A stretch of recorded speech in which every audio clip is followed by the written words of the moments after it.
Was Billie Holiday's autobiography, Lady Sings the Blues, true? Imagine hearing a voice that could make you feel every emotion in the world. Billie Holiday's story is just as powerful, but is her autobiography entirely true? Let's find out. Lady Sings the Blues, published in 1956, is one of the most famous jazz autobiographies ever. It tells her life story, from her childhood to her rise as a jazz legend. But when it comes to facts, the book is a mix of truth and stories that may have been exaggerated or altered. Billie Holiday worked with a journalist named William Duffy to write her story. She was facing money problems and couldn't perform in New York clubs because of her criminal record.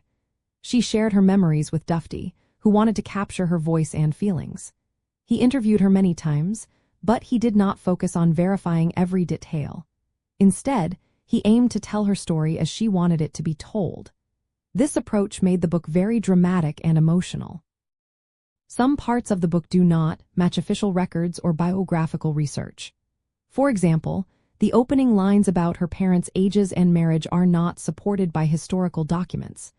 Many stories about her childhood, family, and career seem to be exaggerated or changed for effect. This was common in celebrity autobiographies of that time. Despite these inaccuracies, the book gives a real sense of what Billie Holiday experienced. It talks about the racism and sexism she faced as a black woman in the music world. It also describes her struggles with addiction and her resilience as an artist. The book reflects the jazz culture of the mid-20th century, including the challenges of touring and segregation. It shows how fame can come with personal costs. For jazz fans and musicians, Lady Sings the Blues is more than just a story. It is a reflection of how Holiday saw herself and wanted to be remembered. Jazz has always celebrated personal expression and storytelling. In this way, the book fits into the tradition of artists shaping their own myths. Its vivid stories sometimes seem larger than life, just like jazz improvisation. While historians warn us not to take every detail as fact, the book still influences how we see Billie Holiday today.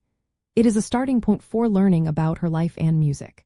But it should be read with other biographies that have more verified facts. The mix of truth and fiction in Lady Sings the Blues shows how difficult it can be to document a life lived in the spotlight. It also shows how artists sometimes tell their stories with a bit of creative flair.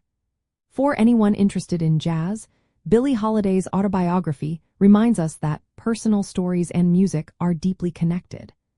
Her voice and her story continue to inspire generations of jazz lovers around the world.